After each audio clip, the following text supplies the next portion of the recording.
SC Verma chapter 2 problem number 8। Problem में एक carrom board है, मान लेते हैं ये कैरम बोर्ड है। कैरम बोर्ड का डायमेंशन 4 फीट बाय 4 फीट है, तो ये लेंथ 4 फीट होगा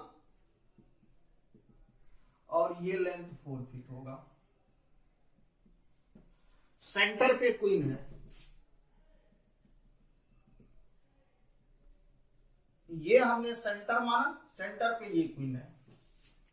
क्वीन को स्ट्राइकर से हिट किया जाता है, क्वीन फ्रंट एज से कोलाइड करता है। मान लेते हैं ये फ्रंट एज है, फ्रंट एज के इस पॉइंट पे मान लेते हैं ये पॉइंट एफ है, फ्रंट एज के इस पॉइंट पे क्वीन हिट करता है। हिट करने के बाद क्वीन रिबाउंड करता है और रिबाउंड करने के बाद क्वीन इस होल में चला जाता है। तो क्वीन का मूवमेंट कुछ ऐसा है, C2F और F2 होल, होल को यहां पे H हम मान लेते हैं। अब प्रॉब्लम में डिस्प्लेसमेंट ऑफ क्वीन पूछा गया है और इसमें 3 प्रॉब्लम है। ए में क्या पूछा गया है? Displacement of queen centre to front edge, centre to front edge, ये डिस्प्लेसमेंट पूछा गया है। बी में क्या पूछा गया है? Displacement of queen front edge to hole, front edge से होल क्वीन का डिस्प्लेसमेंट पूछा गया है। सी में सेंटर टू होल, सेंटर ये है, होल ये है, हमें ये डिस्प्लेसमेंट पूछा गया है। तो प्रॉब्लम में सी पार्ट को सॉल्व करना सबसे आसान है। अब ये 4 फीट है तो ये 2, ये सेंटर है तो ये 2 फीट होगा और ये भी 2 फीट होगा। तो सी का आंसर डिस्प्लेसमेंट क्या होगा यहां पर? Centre to hole, centre to hole displacement हो जाएगा CH। ये 2 है और ये 2 है तो ये लेंथ कितना होगा? √2² प्लस 2² सॉल्व करेंगे 2√2 फीट। तो सी का आंसर हमें क्या मिला? 2√2 फीट। और सी पार्ट यहां सॉल्व करना सबसे आसान था। अब ए पार्ट में क्या पूछा गया है? Displacement of queen centre to front edge, centre to front edge, ये डिस्प्लेसमेंट ए पार्ट में पूछा गया है। ए पार्ट का डिस्प्लेसमेंट क्या होगा? CF होगा। अब ये लेंथ गिवन है, ये 4 है, ये 2 फीट, तो ये भी हो जाएगा 2 फीट, लेकिन ये लेंथ गिवन नहीं है। ये लेंथ हमने मान लिया x। अगर x मिल गया तो प्रॉब्लम सॉल्व हो जाएगा। अब ये 2 फीट है तो ये लेंथ भी 2 फीट होगा और ये x है तो ये लेंथ हम मान लेते हैं 2 - x। F पॉइंट पे हम नॉर्मल ड्रॉ करते हैं, ये एंगल ऑफ इंसिडेंस और ये एंगल ऑफ रिफ्लेक्शन। तो ये अगर थीटा तो ये भी थीटा होगा। अब ये थीटा है तो ये एंगल भी थीटा हो जाएगा, ये थीटा है तो ये एंगल भी थीटा हो जाएगा। अगर आप मान लें इसको A मान लें, इसको B मान लें,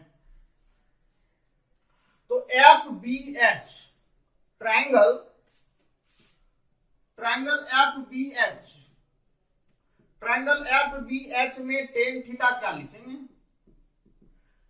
ट्रायंगल FBH में टेन थीटा क्या होगा? Perpendicular upon base. परपेंडिकुलर हो गया 2 - x और बेस हो गया, ये 4 है, ये 4 फीट, तो बेस हो गया 4। तो ट्रायंगल FBH में टेन थीटा हमें क्या मिला? 2 - x/4। अब ट्रायंगल CAF, ट्रायंगल CAF में अगर टेन थीटा लिखें तो इसमें टेन थीटा क्या होगा? तो इस ट्रायंगल में CAF में टेन थीटा इक्वल टू क्या होगा? परपेंडिकुलर x होगा, बेस हो जाएगा 2, so tan theta equal to x/2। अब इसमें टेन थीटा 2 - x/4 है और यहाँ पे टेन थीटा x/2 है। तो अगर इन दोनों को इक्वेट कर दें तो x का वैल्यू मिल जाएगा। तो सबसे पहले हम इक्वेट करते हैं, x/2 इक्वल टू 2 - x/4।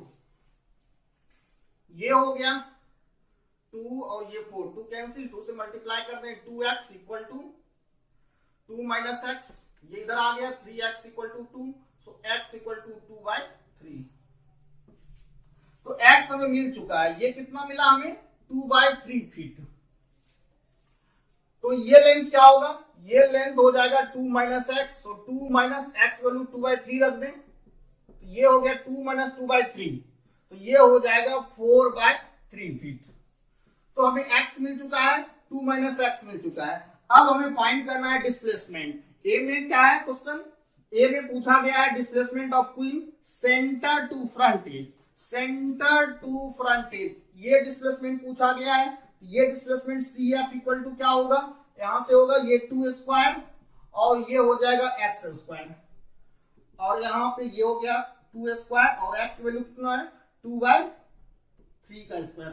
अब इसको सॉल्व करेंगे, ये हमें क्या मिला, ये मिला 4 प्लस ये हो जाएगा 4/9, इसको सॉल्व कर लें, ये हो जाएगा 40/9 और 40/9 को लिख सकते हैं 2/3 रूट 10 फीट। इसका हमें कितना आंसर मिला है, इसका आंसर हमें मिला है सेंटर टू होल, ये आंसर है 2√2 फीट, और बी का आंसर हमें मिला है 2/3 रूट 10 फीट।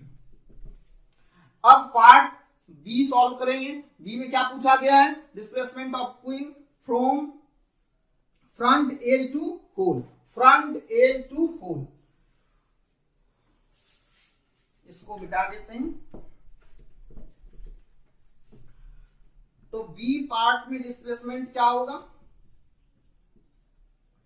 बी पार्ट का डिस्प्लेसमेंट हो जाएगा एफ एच, और ये लेंथ हमें कैसे मिलेगा, ये लेंथ है 4 फीट और ये length 2 minus x, 2 minus x कितना है 4/3,